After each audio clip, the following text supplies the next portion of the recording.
Right, so episode 2. 2 of however many we are not sure yet. Yeah. So 2 of however many we are not sure yet, but at least for the next couple of months you booked out anyway.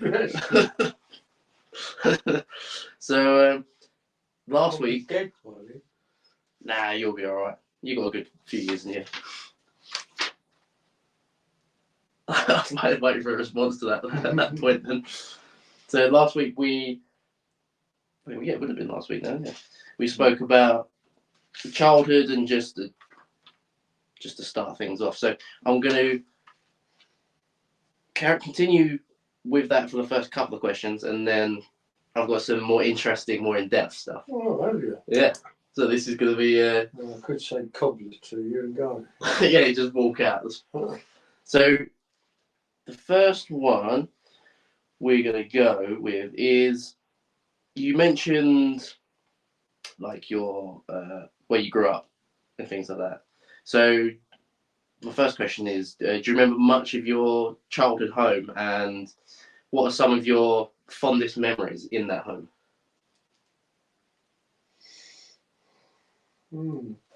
Good question.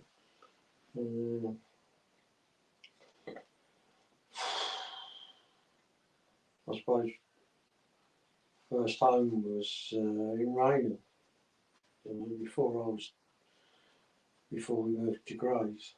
But that would be just me and my mum being there. Yeah. 5 days a week. Well, 5.5 days a week. But how long was you in the home for?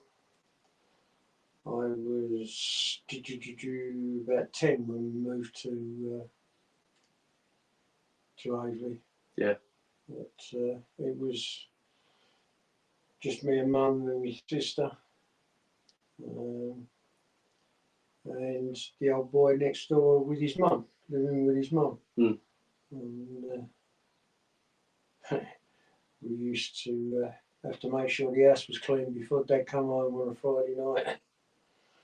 Was he a bit of a bit of a clean freak? Yeah. He put his fingers along the top of the doors. Oh wow! Just to see whether he got any dirt on it. Yeah. There's only the 2 of you living here, so why should it be dirty? But yeah, and the old boy that used to live next door, Bert Felton, and his mum. Mm. And we was in and out of their places like nobody's business. It was just like one, because it was, you walked down to the house and it was just their garden went that way and our garden went that way. So yeah, you know, it was all joined together. Yeah, he didn't marry. He lived with his mum all the time until we moved. Mm.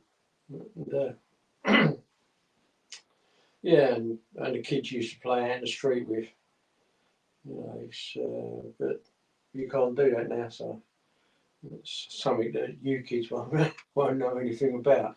Well, I think my lot would probably... I reckon we was the last generation where you was able to do that growing up.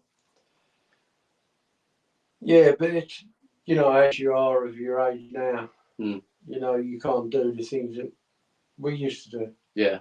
My mum used to run the youth centre in the school at the end of our road.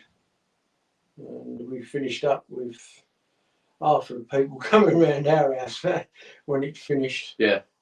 Everybody cleared up, and then half of them would be around our house. And I got, dang, got a scar in there that had a stone in it. Right. And I fell off a bike. Yeah.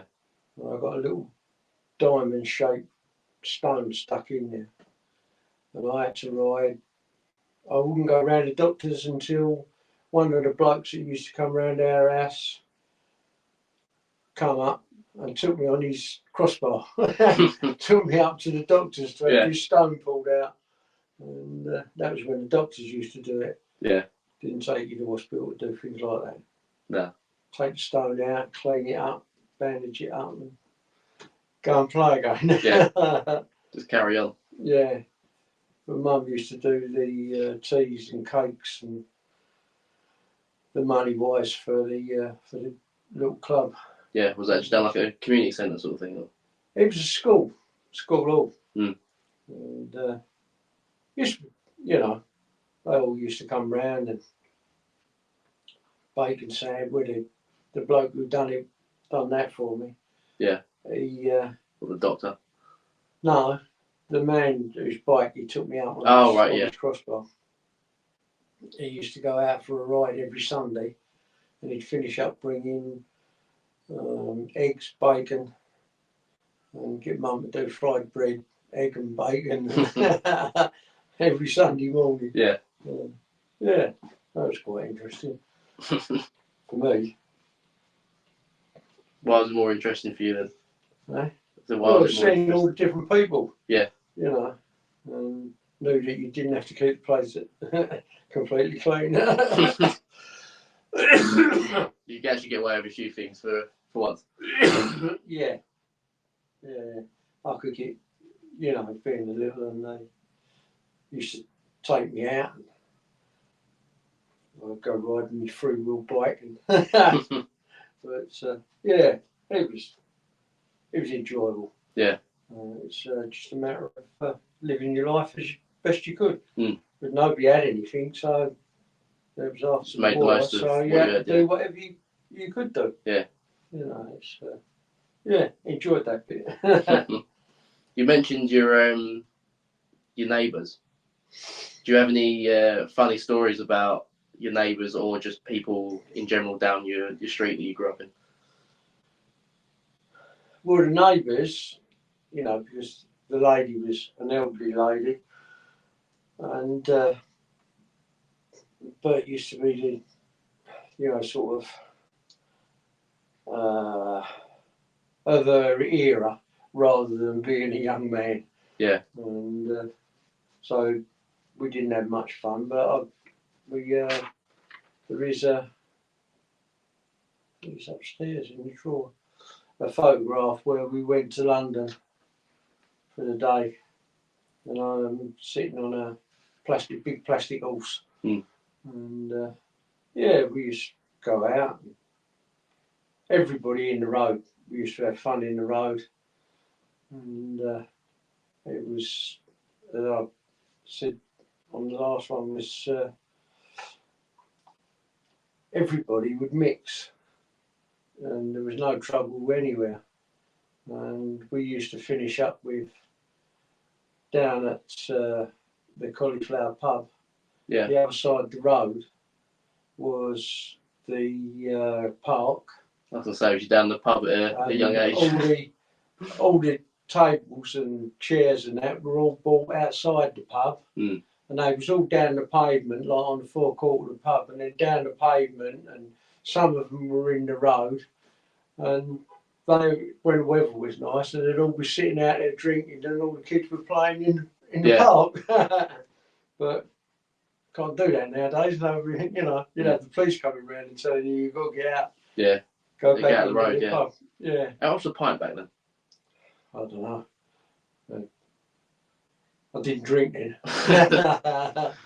What's that? What? 12 years? A couple of years after 12, maybe. I was still in the teens then. Yeah, that's what I mean. 12 was your first pint? I say, was it? Well, you had a little sip and that, dummy in the whiskey or dummy in the Guinness, and have a suck on that. Well, so what's it with when I was 3, Aunt Sarah used to just dip my dummy in there. Bit babies and that's it. Yeah, used to put you off to sleep. Yeah, you'd be there like, what's the more? That's why you're a drunken head now. Yeah. Oh yeah, starting off early. That's probably what it is.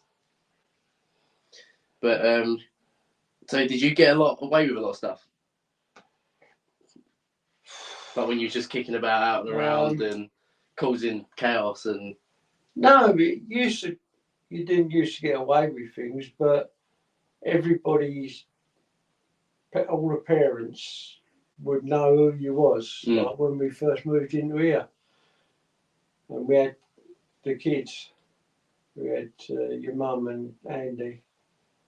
everybody around here knew who they was. Yeah.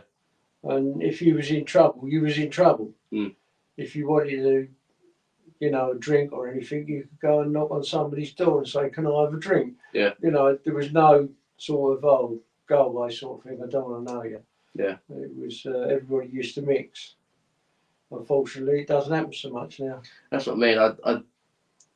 What I mentioned earlier, I do think that my generation, is probably the last of it. Like, especially when I have a kid, for example, they definitely probably won't be the ones that go out on their bikes every single day. And no, we used to have to go and ask if they were going to come out and play. Yeah. Whereas now you just text them, you're coming out. Yeah. Before you had to physically go and see and ask their parents, can they come out, rather than dropping a text. You'd go round there and you'd see your mates and you'd all go out, and the parents would ask where you was going. And sometimes you didn't go where you were supposed to be going. Yeah, but, of course, yeah. But because it was after the war, used to be bomb craters and stuff like that. And you go and play in something that was in the bottom of the hole. Yeah. Bit of old shrapnel. Yeah. All that stuff. Well, we used to get a part of my pocket money used to come from Raynham Rifle Range. The army, just over the Raynham Crossing, where the station is. It goes right through the Purfleet. And when they used to go over there for fire practice, using live ammo, they used to find some old cases, and they had so many shots to do every day, each time they was there. But they used to throw the live bullets and that in the ditch, and keep the old cartridges. Yeah. So that you could see they'd been used. And then they used to have to give them to the sergeant major. "Oh look, I've fired off here. Yeah, right. You can go out to the pub then. Now I ain't finished yet." And they used to go out to the pub. But then we used to go along the ditch and find all the live ammo. Yeah. And then we used to go to the sergeant major and say, "What's this worth?" And you got live ammo in your hand. He used to go mad. Yeah. Hang on a bit. They went to my house afterwards, I think. Yeah, over there. Yeah, so, you know, the worst one I found was a grenade. But it was still alive. It still got a pin in it. But that's how. So that grenade, said you found a grenade? Yeah. Yeah, it was in the ditch. And you said you're still alive? Yeah, it's still got a pin in it. What does one do when they discover a grenade? For anyone wondering what to do if you come across a grenade out in the public. You find somebody you can give it to, but if you don't pull it, we knew that you didn't pull a pin. Yeah. There must have been something that goes through your head where you're like, yeah, well. I wonder what happened if you just pull this. You used to stand and watch. Yeah. People using rifles and grenades and stuff like that. You used to stand and watch, so you knew what you had. You know, you'd put it in the back of your mind, so you knew the safety side of it. But yeah. That's why you just hand it into one of them. One of the people in charge. Yeah. Sergeant major or somebody like that, you know, or a sergeant. You know, whoever was in charge. How old was you then? I was in single figures. I hadn't even got up to 10 then. Single figures playing with grenades and yeah, and rifles and God knows what else. There was just sort of drifting a bit from it. But if you walk down Ferry Lane to the Thames, there was what they call Raynham Creek, and that used to come in, and it used to come right up into Raynham, and then it'd go across the fields and it disappeared underground. and there used to be actual sand. And us kids during the summertime would go down and play sand castles and that on the corner. And then just round the corner where Murex was, where I first started work, there was a place called the Three Crowns, which was a pub, and it was inside Murex's ground. Mm. And they used to have a bulldog there. Well, like an English one. 2 bulldogs, yeah. And we used to run along with sticks along the wooden fence and annoy the dogs. And then get chased by the publican. But yeah, people used to go down there, walk down there, and then have teas, coffees, drinks. Yeah. They would have them down there, or a sandwich if you wanted a sandwich. You know, it was all days out. You know, we couldn't go far because nobody had any money. Yeah. You know, you was on like my great granddad. He was a full week's pay was 7 and 6pence. That was his full week's pay for 12-hour days working on the farm, 7 and 6. And yeah, so nobody had any. They couldn't go anywhere with it. It was like a wheat farm sort of thing, was it? No, it was more arable and carrots, potatoes, what else? Peas, beans. What's a group? Quite a lot then. Yeah, all different stuff. Maras, big maras. Yeah. And they used to take them up to London every night. Oh, wow. With the women out picking them during the day in the fields, and then they'd load the horse and cart up and they'd take the cart up there. Mm. And, yeah. But then when I moved to Aveley with my mum and dad, my stepdad, we used to go up on the lorry to London. Yeah. Every night. Same sort of thing, and he'd drop it off. But a farm labourer would actually work all day in the field, it's a 12-hour day in the field. And then he would have to go up to London of a night time, and then he'd get back home again, and it was like sometimes 3 o'clock in the morning. But he still had to be at the farm for 6 o'clock the following morning. Yeah. So it's just like 3 hours kip, and you'd have to go and do something else. So, but they all enjoyed it. It was a life. So what was your first job? My job? Your first ever job? I was working on a 7-ton lorry, and we used to go for the co-op in Grays, and I used to go up to London, and we used to pick up greengrocery that had been bought by a buyer up in London, and package for each shop. We had between 10 and 20 shops. We'd have to drop their stuff off on the way back from London. How old was that? Sorry? How old was you then for your first job? 15. 15. Yeah. Yeah. I used to ride my bike to Grays every day. How long does that take you? If you're on a good day, 15 minutes. Not too bad, then, yeah. But, yeah, that's when you used to have seasons. And you knew it was going to snow at a certain time. The sun was going to come out at a certain time. Nowadays, you don't know anything. No, you don't even get it. Snow in April. Yeah. But it's like the other day, 16 degrees, and then the next day, -1. Like, yeah, it's ridiculous. Yeah, it scraped the car the other day, didn't it? So yeah, they've scraped the car this morning. Somebody was scraping the car this morning. Oh, right. Yeah, I heard them out there scraping cars. How many jobs do you think you have had in your lifetime? All told, Yeah. I was a van boy until I was 17, and then they used to dump you because then you got man's wages because you could drive, and people wanted to be trained to drive, and then they'd have to pay your man's money. Yeah. So they used to get rid of you and get another boy in to do the job. Yeah.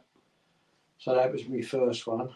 My second one, I worked with my dad doing shoe repairs at the back of the house. Third one was working in the garage, serving petrol and doing punches and tyres and help out in the workshop. So is that how you learn how to do all the mechanic stuff? No, I learned that from my dad. Yeah. Well, I did do stuff in the garage, but most of what I learned was from my dad. And then I went to Murex, and then I had pipe fitters mate. Then I went into the factory to work. So the magnet one, wasn't it? Yeah, making magnets, and I stayed there until I retired. Mm. So it was only like 4 jobs. Yeah. 4 individual firms I'd worked for. How long was you at the magnet factory? 40 years. Yeah. So how did you retire? What age did you retire? 60. 60. Yeah. Yeah, I was. I went to the Isle of Man.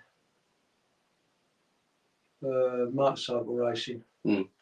on my own bike, which you can't do now because you can't, not unless you know something about them. But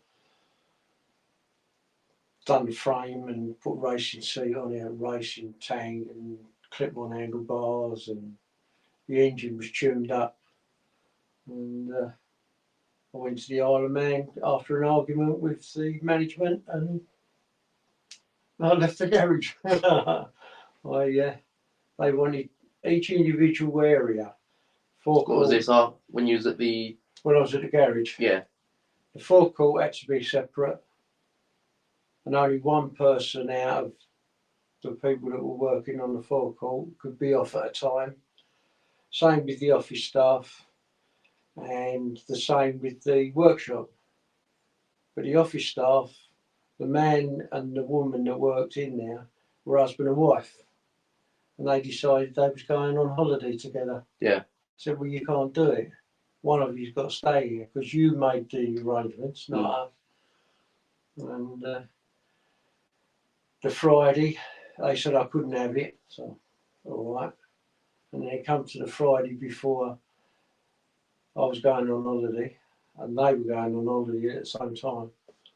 And I went and got my wages, and I said, there, there's my notice. Fortnight I'm on holiday, that's my working notice, and I buggered off. And they said, well, what are you going to do? It's up to you, you can do whatever you like, but I'm going on holiday. I went on holiday.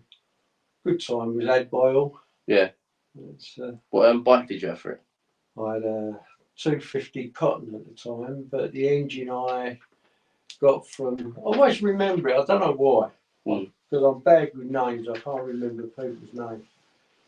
And I got an engine from Oliver's of Tottenham, and it turned out to be an engine that's supposed to have gone to Somerset Police.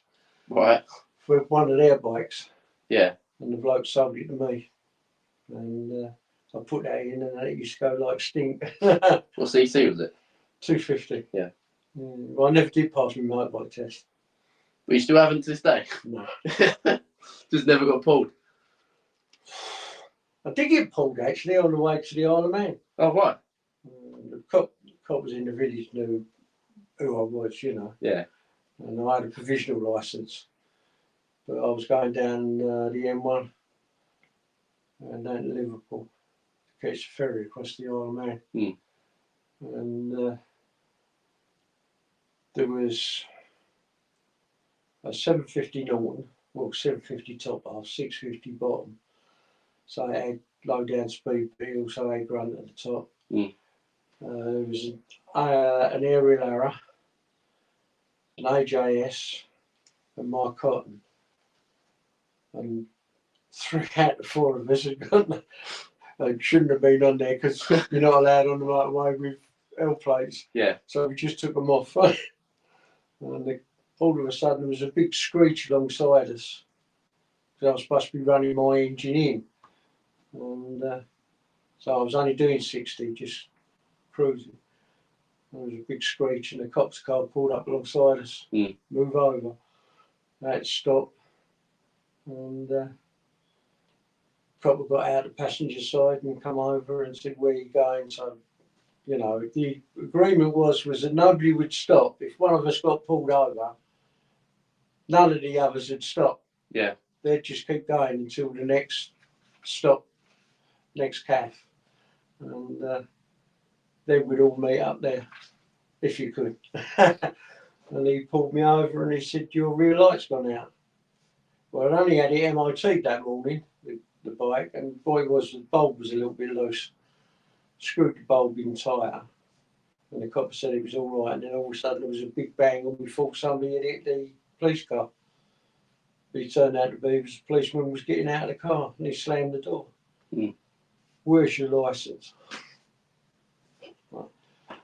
I've got, because it was cold, we've got all our top gear on. Yeah.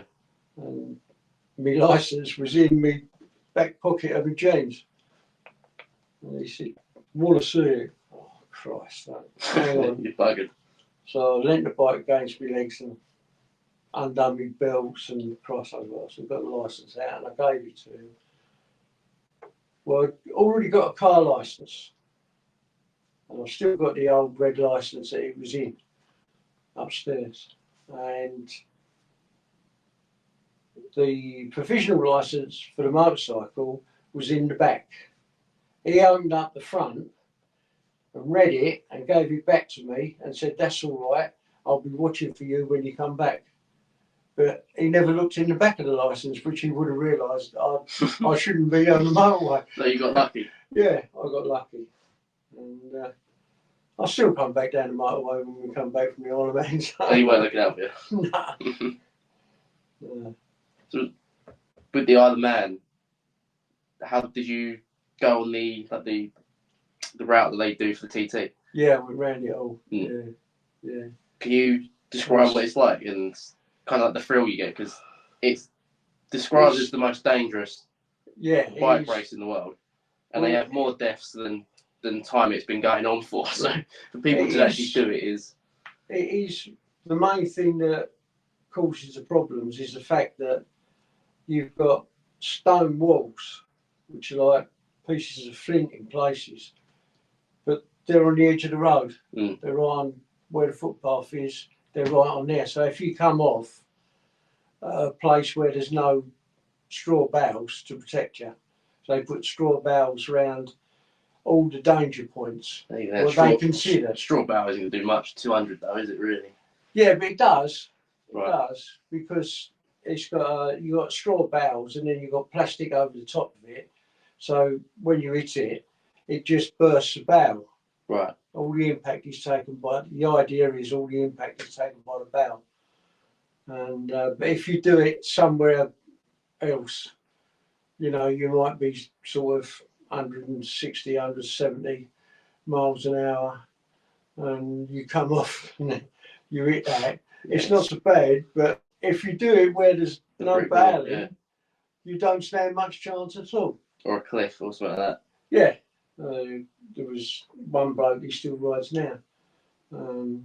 He comes from the Isle of Man and he disappeared over a barbed wire fence, and there was a drop straight down and he went probably 200-300 foot going over and over and over down the bottom, and now he has to have an adapted bike, a racing bike. He still rides in the racing, and he's got an adapted bike that gives him gear change and on flicking on the handlebars. Did you ride with him?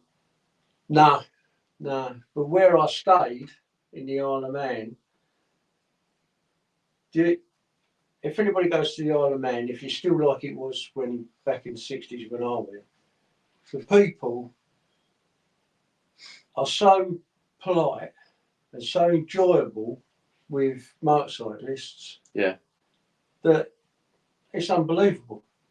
You know, old people, you know, like in their 70s. An old boy I was talking to in the 70s, because my bike was, one of the cylinders wasn't working properly.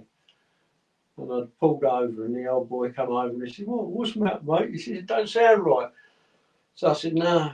So I stood talking to him, but he was quite, enjoyable, because he was so friendly. And all the Isle of Man people that were there then were friendly. Yeah.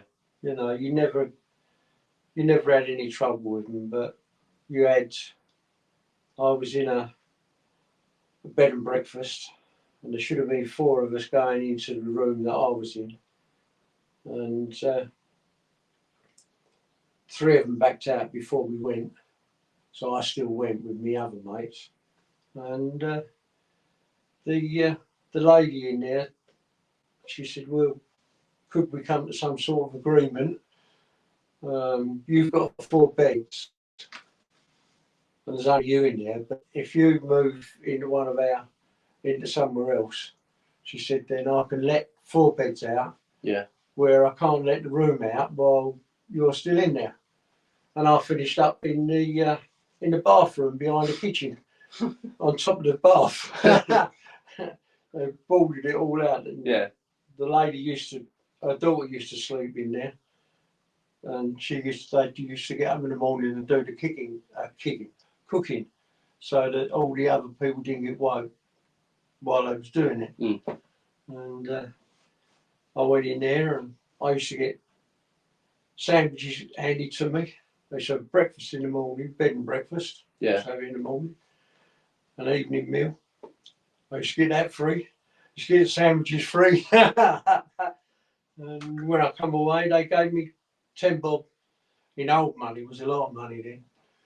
And they gave me 10 bob to come home with, because they knew I hadn't got a job to come home to. They gave me 10 bob. I was like, oh, that's all right. But even the riders, like nowadays, you have to pay to go and walk around the pits. The people were just, all the riders, even Hondas, Yamahas, all the big teams, they only had a garage somewhere, and then you could walk in and walk all around the garage and say hello to everyone. And and they never used to say anything, nothing at all, But nowadays you can't do any of that. Everybody's worried about them seeing something that I can put that on my bike and make it go faster. It's a lot more competitive now, isn't it? Then it was competitive, but if somebody was in trouble, like radio, this part's broken and I can't get one, he could walk along all the garages and say, look, this is broken, I can't get hold of one until after the racing, and somebody would go, oh yeah, I've got one of those, hang on mate, and he'd go out the back and he'd give it to him, But nowadays, most of them don't do it, that's ours, and you can't come in, we'll have a look for you and see if we've got that bit, but if we've got 2, then we won't give you 2, but if we had 3, we'd give you one of those, because we need them for ours in case it breaks down. But then they used to say, well, and that was it, It is a race as well that I'm surprised the health and safety even allows to continue. Because what health and safety is like these days. Yeah, it is. There is health and safety there, because you still have to have scrutineers, and they have to look at the bikes and they make sure that the bike is okay to be ridden at the speeds that they do. And take the corners at the speed they take them. And everything, the bike is completely safe. So if anything goes wrong, 99 times out of 100, it's down to the rider. He's done something wrong, probably taken the corner too fast, done a jump too fast, and you get a wobble on, But I come down the mountain, and I was still running in, supposed to have been. I overtook a Mini, and my bike only had 90 mile an hour on the clock. That was the maximum of it. But when I looked in the window of the Mini, when I overtook him, I was doing 110 according to the Mini. But it was good times. Can you describe the thrill that you get going around that track there, like seeing all these racers doing it, and then you get the opportunity to do it yourself? Well, not really, because you get the excitement. You can get excitement from doing anything, like getting on a bike, a push bike, and you ride it faster than you did the day before. It's the same sort of. It's an adrenaline. That adrenaline is there for that period of time, but then he goes. But yeah, I rode with some of the racers when they was out practice days. Rode alongside them, you know, but their bikes are, you know, and they just nod their head and they just go like that and they're gone. From that, and they weren't around anymore. I couldn't go with that sort of speed. Did you have any near misses on that track? Well, yeah, we come down a mountain, and when you get to the bottom, when you come down the mountain, there's a right hand turn, and there's a left hand slip road which goes over a little bridge. And I come down the mountain after I'd overtaken that Mini. Yeah. I come down the bottom, and everybody used to go to here because people either used to crash or they'd have to go off the slip road. And I've come down and I've laid it over as far as I could, and the people used to come out because it was a pub behind the wall. It was like in the V like that, and the pub was here. I come down there, I could see the people there, but then when I got to the corner, all I could see was a row of glasses along the top of the wall. And because everybody thought I was going to come off and go smashing straight into the wall, but I didn't. I got stuck in the edge of the road, and because it cambered off, and that's where all the water used to run. And I got stuck in that, and I must have done about a mile in that without coming off, as luck would have it. But lots of people did come off. You know. So was that one of the more dangerous of the corners then? It is one of them, but you come down a mountain and you're absolutely flat out. Yeah. You know, the throttle's round to the stop and you don't. It's steep downhill, yeah, it's fairly steep, yeah. So you're carrying all that momentum and the speed that you're already holding there, going flat out. It's is it a sharp turn or is it just catching you off guard? Yeah, it's fairly sharp. I suppose it's like the end of our road. That's near enough a 90, yeah. Yeah, and it is, you know, when you're doing that sort of speed, it's really sharp. Yeah. If you're going slower, well, it ain't so bad. If you get that wrong, Yeah, you have to stand it up and shoot off down the bloody side road. This is a change of subject from your Isle of Man experience, but are you named after anyone? Yeah. Funny thing was, somebody didn't ask me this the other day. Oh yeah, where I see a man he comes from Hillcrest, and I stand and talk to him when I'm walking the dog, and he said he'd been named after somebody or other, one of his relatives, and my dad wanted me named after Clive Roberts of India. Right. Don't know why. Who's that? He was commissioner for somewhere in India. Right. And he wanted me named after him. Why? Do not know. That's how I got my name. Right. Do you have a middle name? It's Clive Roberts. Oh, actually, it is Roberts. You literally have your full. Yeah, it has, and it's got the S on the end. It'd be Robert otherwise, but he had to have the S on the end. My dad did. Did you ever ask him why? He said it was because he was out in India at the same time. Oh. How does that work then? I don't know. And he had no correlation with your family at all. There's no. No. Yeah, weird. Yeah. Normally it's like, oh yeah, my great granddad was in this, or we have this famous person who's slightly related to us, or my favourite person who I look up to. But why he didn't name me George, which was my uncle, well, the person that he spent all war with on the gun. Why he didn't name me after him, because he was his best mate. Yeah. I don't know. Instead, you got named after someone who went to India. Somebody I haven't got the faintest idea about. You know. And your last name, what does your last name mean to you? So the name Cook. it's I suppose really you don't think about it until like late in life, like you are now, unless you're a historian or something like that, you know. Yeah. But doesn't really, you know. I know I've got relatives around, and one of the relatives over in Chelmsford somewhere, done the ancestry. Yeah. And where it went to, I don't know. I've never been that interested in it, really. Yeah. You know, it's we've all got our names. People change their names. You know, as long as you've got one. As far as I'm concerned, as long as I've got one, it don't really matter. I didn't know if it had any like special No. meaning just to you personally, and No. if it held anything. This, my mum was, she was adopted, so I've got Court is my own name. Major and King is the two names that she had. Yeah. Way it goes. Don't worry about it. What was your dream growing up?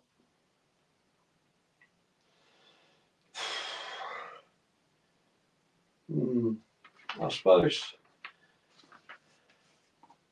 it would be to do the best I could. Yeah. So you didn't have like a career dream that you really? No. I played football, done my jobs to the best you could do, and that would be it. You know, just do the best you can do. Yeah. Wherever you're doing it, and whatever you're doing, it's if you don't put your heart and soul into it, then don't bother. Yeah. Don't half-ass it, basically. Sorry? So don't half-ass it, basically. That's it. You've got to do it and enjoy it. Yeah. You know, if you don't enjoy it, well then don't do it. It's like a lot of people are scared of failure, but sometimes failure is actually a good thing because it actually proves that you started and you tried. Because a lot of people, they say they got this idea and they go, "Oh, I want to do this," but they fail at the first hurdle, which is starting. Yeah, and it's like when we was at school. When I was at school, we had two streams, and if you was a person that could do paperwork, that was the best you could be in that side of it. You didn't want to go into the other side. Well, I was already in the other side, where it was mechanical. Yeah. Can you use your hands? Well, yeah. But I knew I'd never be any good at paperwork. And I said to myself, right, well, I'll be the best that I can, whatever I'm doing. Yeah. And that's, if you don't look at that in life as the best you can, then don't bother. You know, it's. So, do you have any unfulfilled dreams, goals that you never was able to do, but you think back and go, Yeah. No. It's. So everything you tried, you done. Everything I tried, I either said you've done it right or you've done it wrong. Yeah. You know, it's no good looking back on it. Yeah. You know, it's you've got to look forward, and if you try for a certain period of time, whatever you consider is that time, then once you reach the end of it, do something that's going to make yourself feel better. Yeah. You know, if you're in a job, like when I was in the garage, okay, I was only filling up cars, I was dipping oil, so I'm helping out in the workshop or doing tyres. Well, if you're doing a tyre for somebody, you do the best job you can because you know that person is going to be relying on you. Yeah. And you do it as best of your ability. And it's a lot of people want to do things, but in the end, they know they're not going to do it in their own mind, but they still try. So stop trying that. Do something that's like it. Get the best you can in that, and then possibly you'll be able to move over to what you want to do. But to make a decision on you're going to do this, yeah, okay. When I was in the job, I'd do the best. Yeah. You know, and it's yeah. Even when I was first started work, I used to go down on the farm when I used to work on the farm, pocket money. And I'd get in the 7.5 ton lorry and move the lorry, and I was only like 14. Yeah. 13, 14, and I'd drive that round the fields, you know, or go out and take it down the chase and you have to stop at the bottom. But, you know, you should do that. Always wanted to drive, wanted to ride a motorbike. Push bike, everybody done, but that's beside the point. But it's, yeah, do the best you can. And I haven't really, you know, got any ambitions left to do. Yeah. You know. Nothing on the bucket list you want to tick off? No, not really. No. Maybe if Chris was still around, then now all you grandkids are getting older, we could have gone, say, like Scotland or somewhere like that. Yeah. You know? That was probably the only thing that I didn't do when I had the caravan. Well, one day we can take this on tour up to Scotland. Well, I might be. Go interview the Scots people. Yeah. They're not very nice. Wow. We can go discover some of it. They've got their own ways. Yeah, they got a way of life and thinking, don't they? So. Yeah. But yeah, people said the Welsh, and we went to Wales. Yeah, that was quite a good trip. I remember that one. And the people were as nice as pies. Mm. You know, the local people were as nice. It's a beautiful area as well. Yeah, and it's only the people that migrate. I was going to say emigrating, but migrate into the area. Yeah. They're the people that you have trouble with. Mm.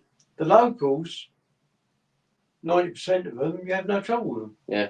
You know, they'll always help you out if you're in trouble. You know, so they're doing the best they can. How did you deal with failure?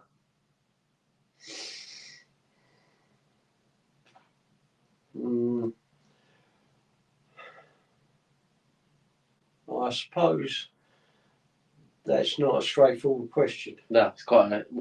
The question itself is quite straightforward to send, but the way you have to go about it is. Yeah. To do better next time. If you can't get something right, try and make it better. But you can go off. I used to go off, and because I was a bit of a loner, used to go off and be on my own. Yeah. For a while and deal with it that way, rather than some people might fly off the handle. I have done a couple of times myself, but and they do a quick disappearing act because I know they push me too far. But no, I used to look at what I'd done wrong, and if it was against somebody else, you try and make an apology. Yeah.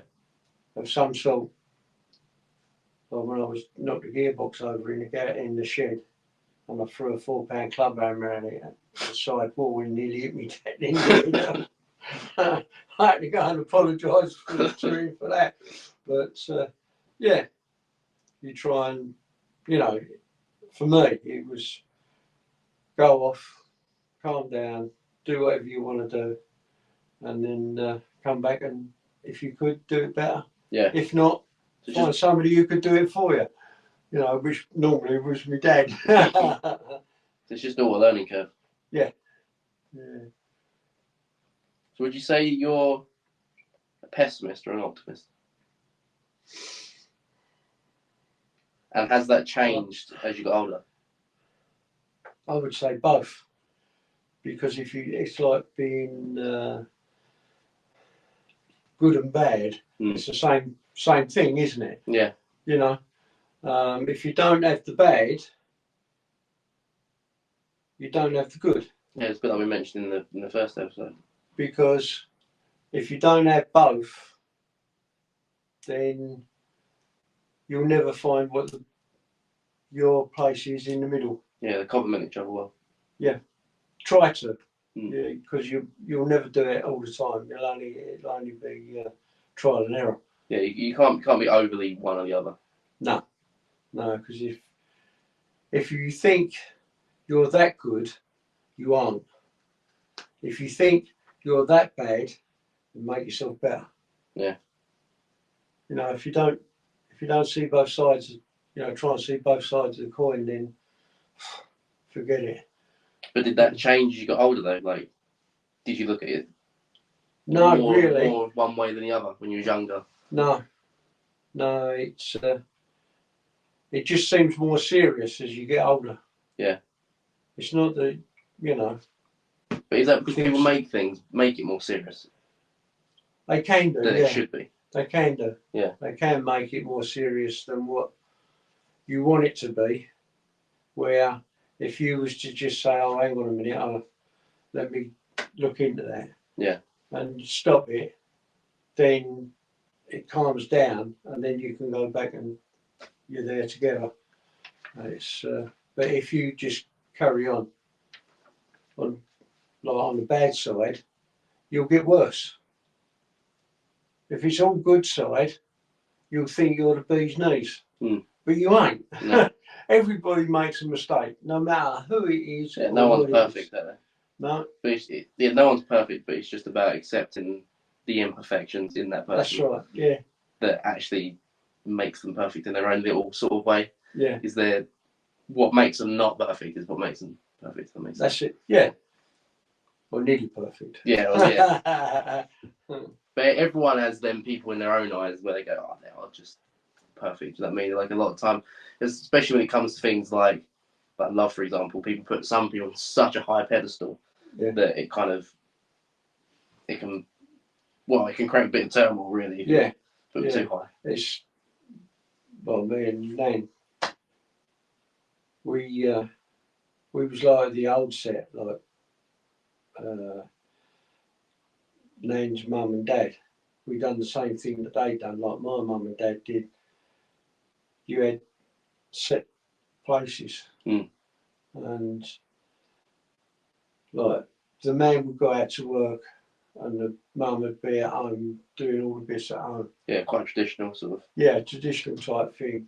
But unless you become a pair, you'll never work it. It will never be there all the time. They'll only be occasionally. A partnership. If you work together, then that's it. Yeah, you got to be in like unison together. Yeah, like an actual. You don't need team. You don't need to see eye to eye. No, because unless, as I just said, unless you got good and bad. But that's a good thing though. You shouldn't be with someone where they just agree and go with everything you're going to do. Yeah.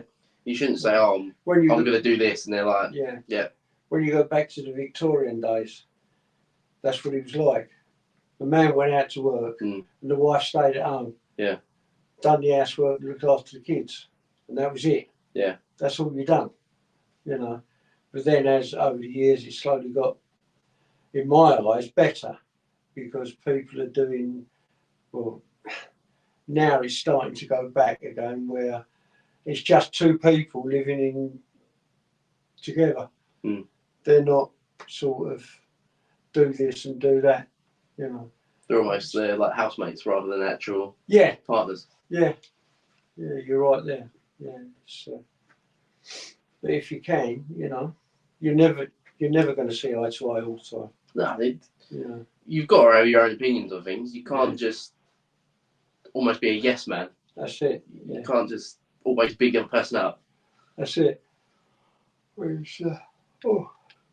As you get older, sometimes you learn it, sometimes you don't. What is the most important conversation that you've ever had with someone? Or a conversation that you will never forget? Now this might seem funny to you. Right. But asking Chris to marry me. Right, okay. Right. Yeah. That is the best one. Yeah, that's the most important. Yeah. Yeah. Yeah. How did that go down? Well, You ended up getting married. Let's spoiler alert, but yeah, I suppose really it just went okay, and that was it. Yeah. Do you remember where you was and everything? Like, No, don't remember where it was at all. Yeah. It's but it was, you know, we got engaged, and we had an argument, and she how long after the engagement was this argument? a few months. Oh, I thought you meant on the same day. No, a few months, and she told Linda, her sister. Yeah. That's it. She said, "I'm going out to flog this bloody ring tomorrow. I'm going to have the money." But we got back together, and Do you remember what the argument was about? no, that's not one of those things where Yeah. you have an argument with somebody, and okay, it's an argument, But you don't even know what it is about. but So you can't remember what it was for. Yeah. So you go, well, why did we do that? Yeah, what's the You know? Yeah.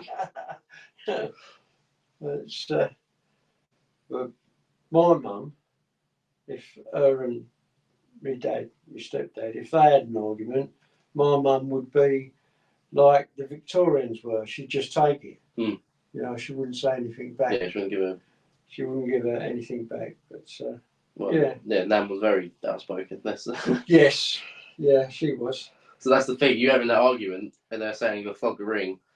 It's either it was actually something serious, or she was just so opinionated on whatever happened that she was like, "Fuck it." Yeah, I can't remember what it was for. You're now going to go and try and think of that later, aren't you? Yeah. No, we did have one when she was in the. Yeah, she was still in the garage. Yeah, and she went away on a course, and she come back with a love bite on her neck, and we had an argument over that. Yeah. But you know, a couple of days later, it was all over and done It with. was over and done with, yeah. Yeah, but yeah, that's the way it goes. If everybody was to be happy all the time, life would be no good. That'd be boring. Yeah. You mentioned in the first episode that your stepdad was your biggest influence. So what's one piece of advice that has always stuck with you from him?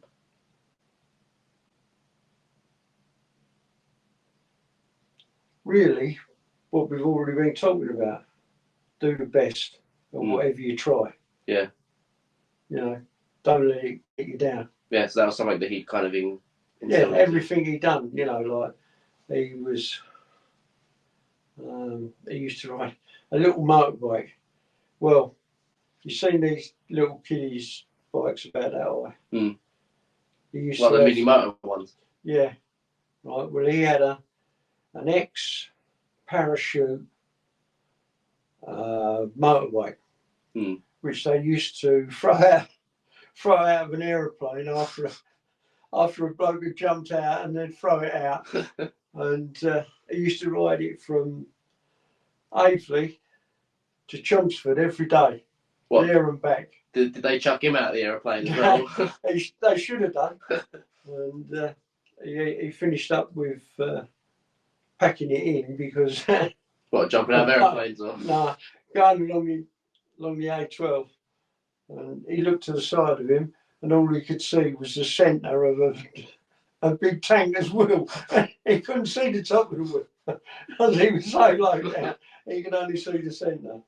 But yeah, so we had a laugh over that. But it's yeah, you know, anything I wanted, I could ask him, and he'd show me, and you know, you just work it from there. Yeah.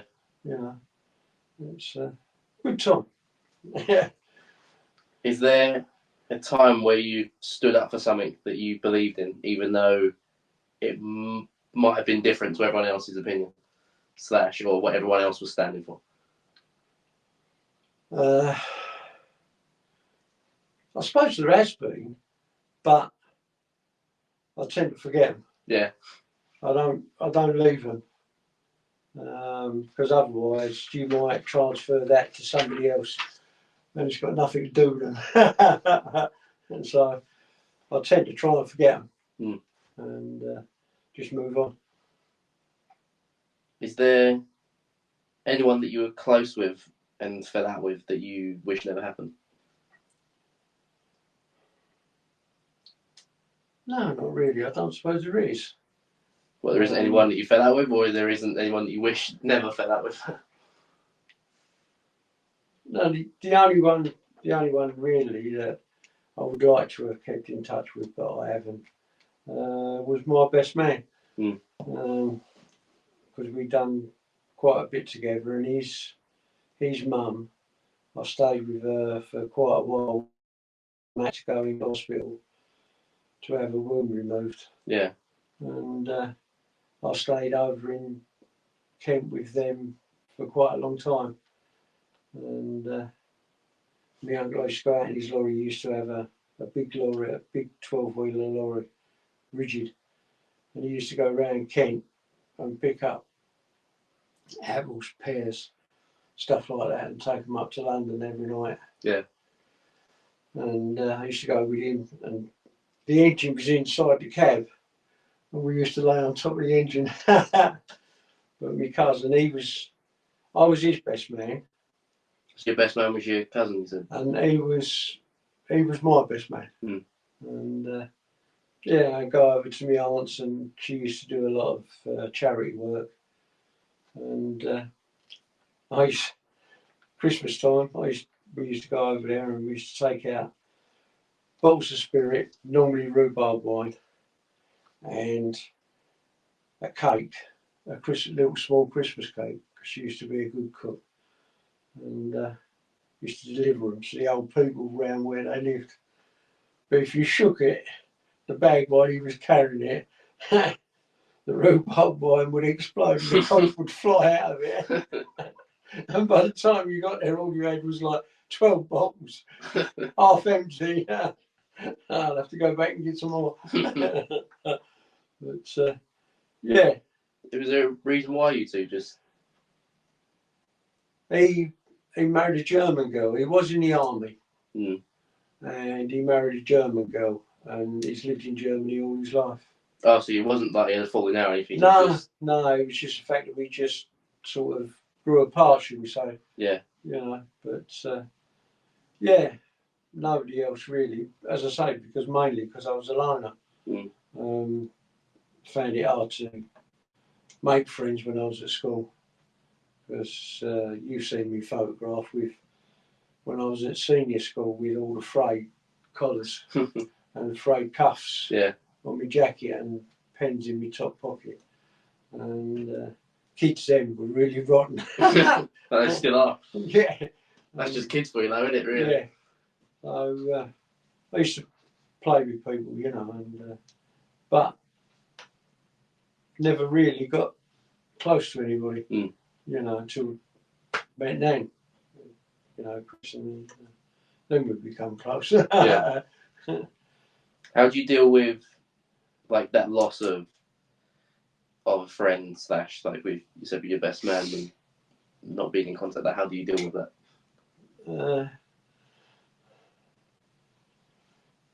Really, to myself.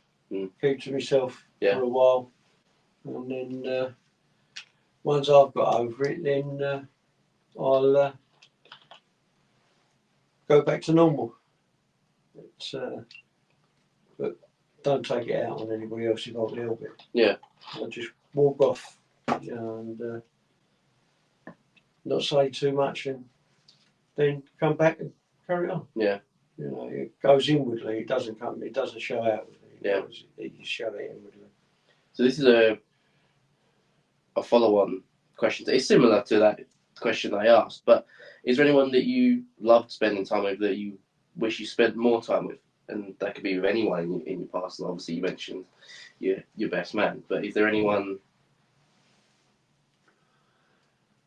No, not really, because I try. If you want to be more with one person than what you do with everybody else, you can find that you concentrate on that person and you don't do things with other people.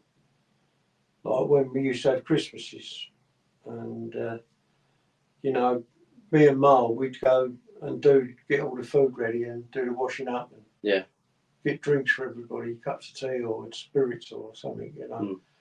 And although all the other people were all in there, you know, all the family was there. Yeah. But yeah, I suppose that goes back to being a loner.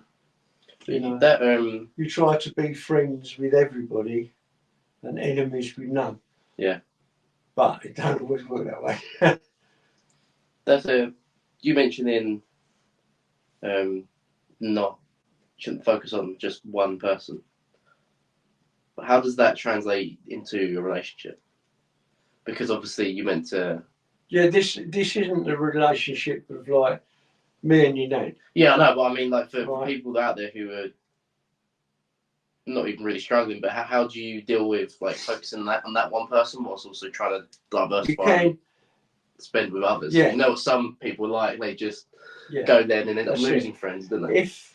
If you get one special person, if you don't watch what you're saying or doing, you can get them to not like you. Yeah. Because you're pushing in all the time. Then you should back off and make them a friend for when both of those people have got the time. Not just, oh well, why is he talking to her or why is he talking to him? You know, I'll go over there and see what's going on because he's my friend. Don't do it. You know, when you see them there on their own, or you might be in a group and you try and spread yourself out through the group. Don't try and pick out one person because if you do, you could upset that person or upset somebody else who was talking to that person, and then they will have a go at that person, and then it comes back on you. Yeah. So try and, you know, talk to or stay out of the way like I did. So there's no one that you wish that you'd got more knowledge from, or like you feel like, oh, if I'd have maybe spent an extra couple more hours talking to them, I think I could have got more out of them. Like, no, I don't think there is. Yeah. Because you try, you know, like I suppose that's from my mum, was you try and get on with everybody if you can. Yeah. If not, just leave them alone. Don't want to know. Just leave them alone, let them get on with it. If they want to come up to you and be friends, well then okay. But then just remember that you went somewhere else, you know. But yeah, no, not really, I suppose. I still talk to, you know, anybody who, people that I've seen not for a few years. You know, I don't sort of move them out, you know. I'll sit and talk to them, I'll sit and talk to you, you know. Yeah. So then this question is similar to that, but it's a little bit more of a fun one. And that's if you could interview / have a conversation with anyone that's ever existed. Ever existed? Yeah. So dead or alive, who would it be? And because it's quite a difficult question, I'll give you 3 people. You can have 3 people. So similar to this, sit down and have a cup of tea with them, or a glass of whiskey and have a chat with them, sort of thing.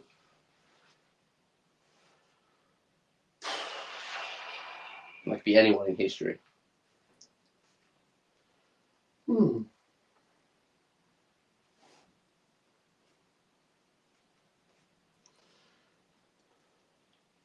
Someone mechanical, but you know, I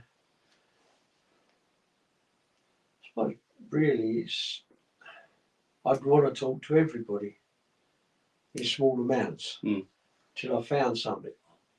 Till I found somebody that was more interesting than the one before. So it's not really that you want to talk to somebody for like, you know, for say an educational thing. Yeah.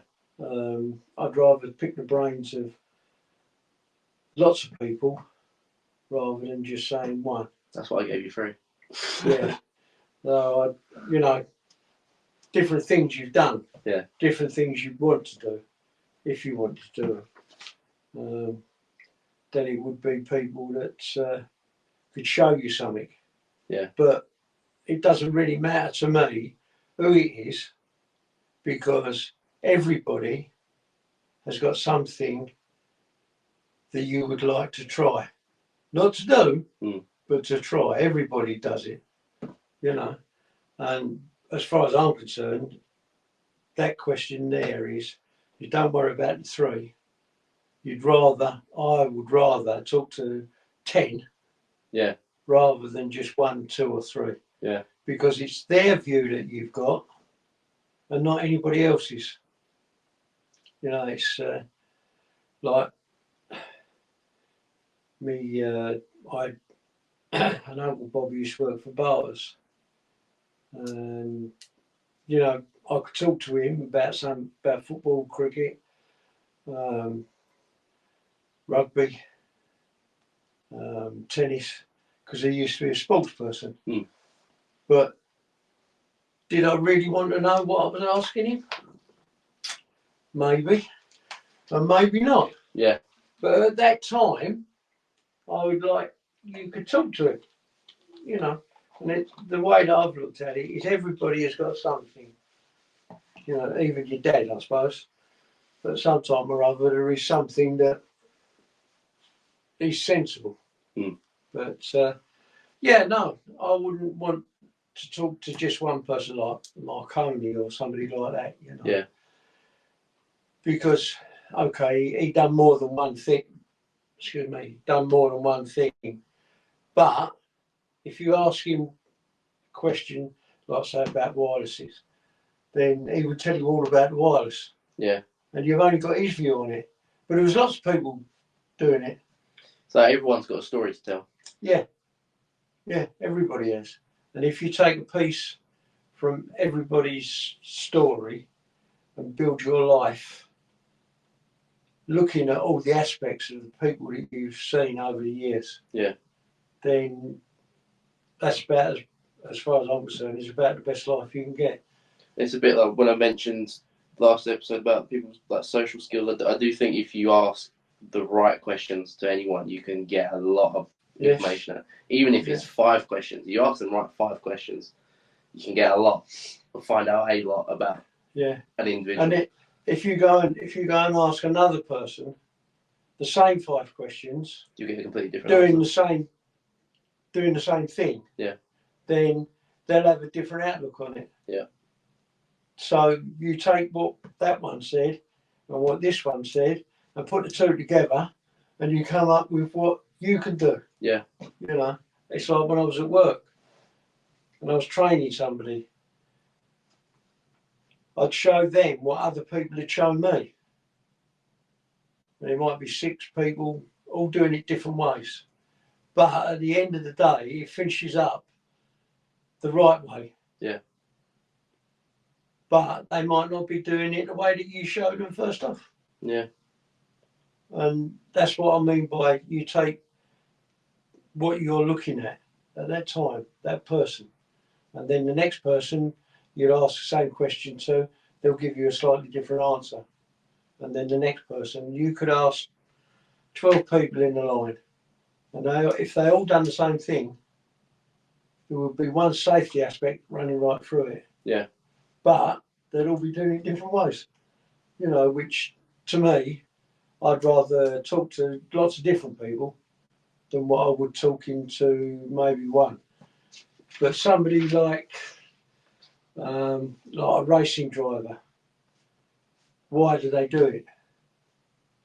But then that's only that one person. Yeah. You ask another one, and it's totally a different reason. Yeah. You know.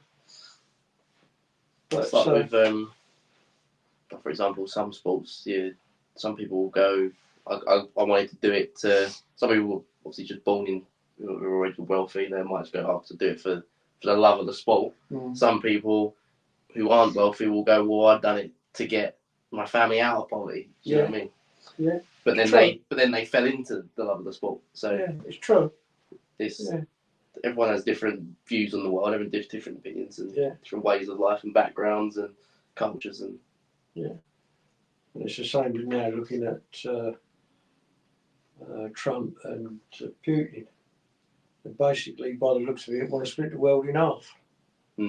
Because Trump wants his way and he's not listening to anybody else. And Putin wants it his way and he's not listening to anybody else. So you've got the question you asked there was that is what you don't want to do. create a divide. Yeah. You want to ask a lot of different people. Yeah. And then take a line on something. And when I watched that Trumpy, everybody is trying to be nice to him. But because the Ukrainian president actually stood up against him, he didn't like it. And that, when you looked at the news with the bloke who said, why aren't you wearing a suit? Yeah, JD Vance, yeah. No, it was the bloke on the end. It wasn't Vance. Oh, yeah, it was He joined in. Yeah, because There was the bloke on the end. As I looked down at the camera, like I'm looking here now, down there was a bloke who looked very much like Trump, and he got the American colours on, blue and red. Yeah. And he hadn't got a pad in his hand, and he hadn't got, by the looks of what I could see, he hadn't got an iPad either. But he was the one who asked him, why isn't he wearing a suit? So it was a setup. He was put in there to make the Ukrainian president look silly. Because he was the only one that was saying it at the start. And then because the Ukrainian president wouldn't bow down to him, that's when the vice president and Trumpy, they both got in. Yeah, I will admit, I didn't really understand the point in that statement, because it's always been known that during wartime you wear your war outfit. Well, even Churchill during World War II turned up at the Oval Office in not a suit. Yeah, he was wearing normal when you looked at him, he wasn't wearing army fatigues. He had nice pair of slacks on. He had this type of top. Yeah. It was nice, clean, tidy. Yeah. Right? But because he wasn't wearing a suit, what the hell's the man talking about? Yeah. You know, I didn't understand it. Why has it actually got to do with why do you want his Ukrainians minerals, rare minerals? And plus, if it actually mattered, him not wearing a suit, I think Trump would have said it himself. Why aren't you wearing a suit? Or he wouldn't have been let in the first place. But he needed somebody to start it off, and that bloke started it off, and then they carried it on. You know, so why carry it on? That's an interesting one, isn't it? Yeah. I mean, it's never asked two people, did he? He did exactly. Only asked the one. Yeah. So I have 3 more questions, and the first one is: you mentioned quite a few times about you being like a bit of a like a described loner, but how would you say that people would have described you back in the day?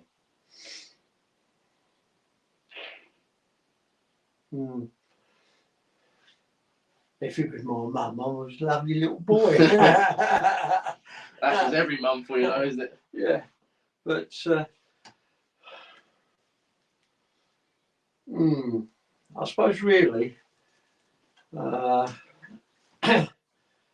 answer it because I don't worry what people say about me. I don't worry. Yeah. So if anybody says something nasty, well, fair enough. Yeah, it's just more like how would you say people would describe you? Like if there's like 3 words. You can have Well, some people so- like, oh, they're loyal or they're honest or Yeah. all this. I suppose really, you know, you would like to think, not, you know, describe me. You would like them to think that you're helpful. Trustworthy, etc. Yeah, all the normal things. Mm. You would hope that's what people think of you. But I wouldn't want to ask anybody. Yeah. But you'd like to think that you presented yourself in a way that shows them characters. Yeah. But that's just about it, really. You wouldn't want to ask. So it's a bit like ignorance is bliss, isn't it? You don't really want Yes. Yeah, you could say that. Yeah. So sometimes some things you're just like, well, do I really get much out of asking that? Like, Yeah. It's not really much in it for me, because if you get the wrong answer, you're gonna think about it a lot more. Sometimes you get the answer you don't want, and it starts everything off. Yeah, it goes downhill. So, you know, as far as I'm concerned, I'd rather turn me back on it and walk away. And then Give me home back later on. Yeah. And then my last question to end episode 2, which is actually quite a big one, to be fair, and I probably will ask this on the final ever episodes that we ever do, which is, what is the meaning of life? Meaning of life. Yeah. From someone who's near enough 80, what is the meaning of life? Good question, Aaron. Meaning for everybody would possibly be different for everybody you looked at. But as far as I was concerned, was finding your nan and being, I want to say kind, because that sounds a bit, who knows it, Yeah. We try and help everybody and try and stay as calm as I could. But it's not something you want to think about. Yeah. You know, you just do your best for every day that you're alive. And if somebody thinks it's not the best, well then, it's down to them. It's not down to So you're saying to you the meaning of life is to just try the best of every day, but do it to kind of your way, and if it's not, and it doesn't matter if people don't think it's your way. If you go back to what we were saying about ability, do it to your best ability. Yeah. At that time. And make every day count, sort of thing. Yeah. Every day's worth something. Yeah. Like you might get out of bed in the morning and think, bleeding hell, what have I got to get up for? I might as well stay in bed. You know, and then you think to yourself, oh, well, I'll take the old dog out for a walk. She needs a walk. Yeah.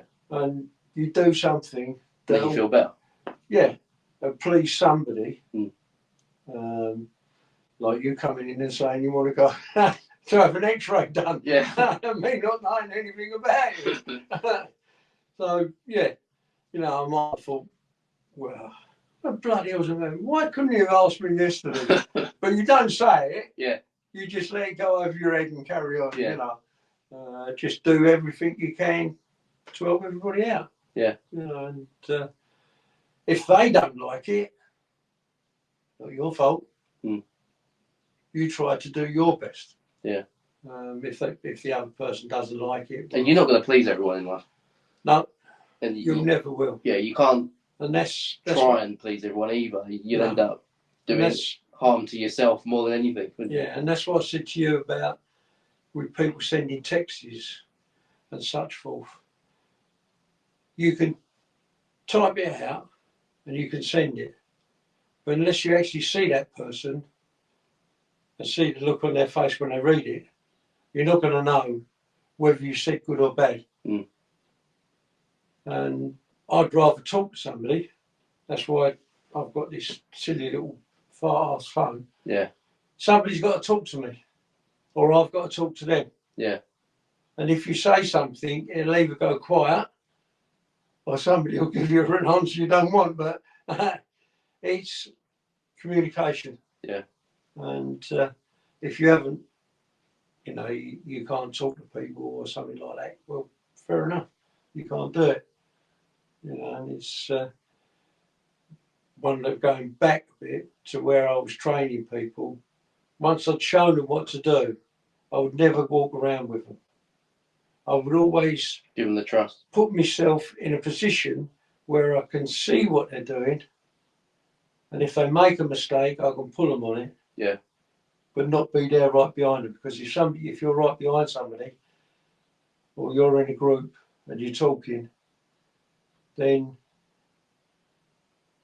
they won't do anything wrong. Yeah. They won't say anything wrong. But if you're texting, don't mean a thing, does it? No.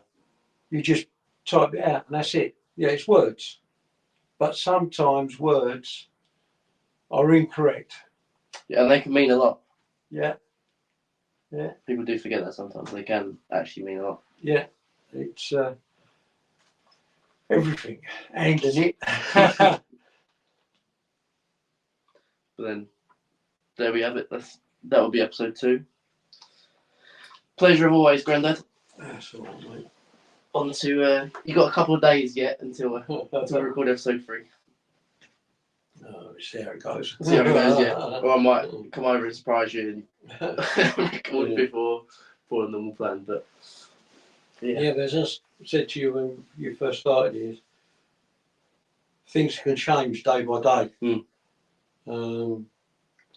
One thing you could say today, and tomorrow you think of something else that would have been better than the one you already said. Yeah.